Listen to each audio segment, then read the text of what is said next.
Chapter 15. India wins independence. The Indian independence struggle had become more extensive during the period of the Second World War. The demand for the independence of India was gaining in strength. The British rulers realized that it was necessary to take serious cognizance of this situation. Accordingly, the British government began preparing various plans for granting independence to India. The Indian National Congress was founded on the principle of secularism. People of all castes and religions had taken part in the national struggle. In order to weaken the freedom struggle, the British adopted the policy of divide and rule. This resulted in the formation of the Muslim League. It was against this background that Hindu organizations like the Hindu Mahasabha and Rashtriya Swayamsevak Sangh were also founded. Dr. Muhammad Iqbal, a well-known Urdu poet, put forth the idea of an independent Muslim state. Later, Chaudhry Rahmat Ali coined the name Pakistan. Barrister Muhammad Ali Jinnah put forth the two-nation theory and demanded a separate Muslim state for the Muslims. Barrister Jinnah and the Muslim League started a propaganda that the Indian National Congress is a Hindu organization and Muslims would not at all benefit from it. Wavell Plan. The then Viceroy of India, Lord Wavell, drew up a plan in June 1945. Among the major provisions included in this plan were a proper representation to Muslims, Dalits and the minorities in the central and provincial legislatures and an equal number of Hindu and Muslim members in the Viceroy's Executive Council. A meeting of all major political parties in India was called at Shimla to consider Wavell's plan. However, at this meeting, a consensus was not arrived at. Barrister Jinnah insisted that only the Muslim League should have the right to suggest the names of Muslim representatives to the Viceroy's Executive Council. The Congress opposed this contention. This plan could not succeed. The Cabinet Mission. After the end of the Second World War, the British rulers became favorable to giving independence to India. The British Prime Minister Attlee clarified Britain's policy about India in the Parliament.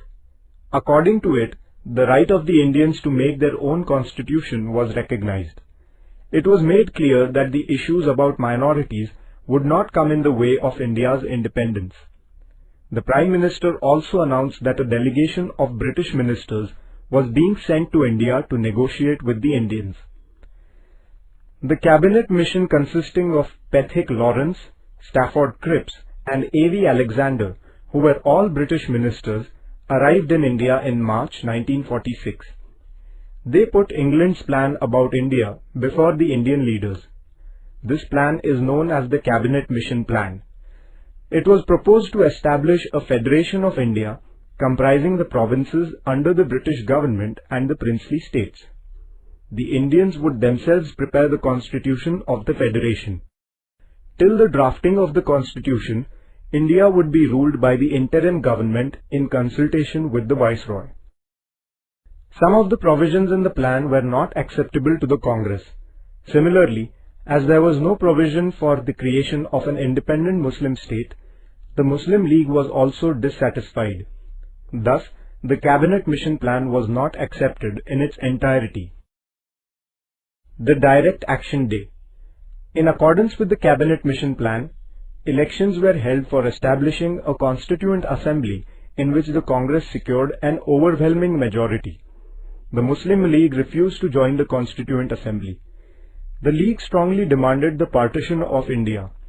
It was declared that 16th August 1946 would be observed as the Direct Action Day with a view to explaining the League's stand on the creation of Pakistan. The followers of the Muslim League resorted to violent ways. There were Hindu-Muslim riots all over the country.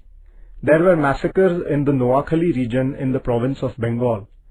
In order to put a stop to this violence, Gandhiji went there without giving a thought to his own life. He strove hard to establish peace there. The establishment of interim government. In such anarchic conditions, the Viceroy Lord Wavell formed an interim government of Indian representatives. the cabinet under the leadership of Jawaharlal Nehru took over the governance of the country. The Muslim League initially declined to participate in the working of the interim government, but later the League changed its decision and participated in the interim government. The League pursued the policy of obstruction. Therefore, the interim government could not work smoothly. Attlee, the British Prime Minister, announced in the Parliament of England that England would transfer all of its government responsibility not later than June 1948. He also announced the appointment of Mountbatten as India's new Viceroy, who was to arrange for the early transfer of the governance of India into the hands of Indians. Mountbatten Plan. As the partition of India became inevitable, Mountbatten decided to partition it. Accordingly, he held discussions with the prominent leaders of India. Thereafter, he prepared a plan to partition India and to create two independent nations of India and Pakistan. The Indian National Congress was opposed to partition. The unity of the country was the basis of the Congress stand, but the Muslim League remained adamant on the creation of Pakistan. Therefore, there was no other alternative left, and the Congress most unwillingly gave its consent to the decision of partition. The Act of Indian Independence. On 18 July 1947, the British Parliament passed the Act of Indian Independence based on the Mountbatten Plan. The Act provided that on 15 August 1947, partitioning India, two independent nations of India and Pakistan would come into existence. Thereafter, the British Parliament would not retain any control over them. The British sovereignty over the princely states would also come to an end. They would be free to join either India or Pakistan or remain independent. India wins independence. India attained independence in accordance with the Act of Indian Independence. A meeting of the Constituent Assembly was going on in the hall of the Parliament House in Delhi till the midnight hour on 14 August 1947. At the stroke of the midnight hour, India's dependence came to an end. India became an independent country. The Union Jack of Britain was lowered, and in its place the Indian tricolour was unfurled. The chains of years of slavery fell away. Since the establishment of the British power in India, hundreds of thousands of Indians had made tremendous sacrifices for the independence of India. Many had sacrificed their lives. The freedom now won was the fruit of their great sacrifice. The first Prime Minister of independent India, Pandit Jawaharlal Nehru, aptly expressed the importance of this historic movement in his memorable speech. It is fitting that at this solemn moment, we take the pledge of dedication to the service of India and her people, and to the still larger cause of humanity. Hundreds of thousands of Indians celebrated the independence of India with enthusiasm. The joy of attainment of freedom was not untinted. The people of India were grieved because of the partition of the country and the terrible violence. Gandhiji did not join the celebration of independence. Instead, he strove to maintain peace and communal harmony in Bengal. Within 6 months of attainment of freedom, Nathuram Godse brutally assassinated Gandhiji on 30th January 1948. Gandhiji strove day and night to preserve Hindu-Muslim unity and laid down his life in the same cause. India becomes a republic state. The Constituent Assembly started its work of drafting the Constitution of India in 1946.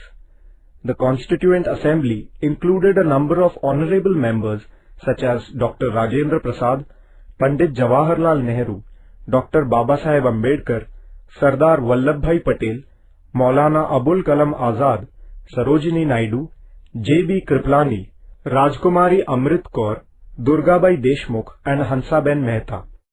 The Assembly appointed a drafting committee under the chairmanship of Dr. Babasaheb Ambedkar to prepare a draft of the Constitution.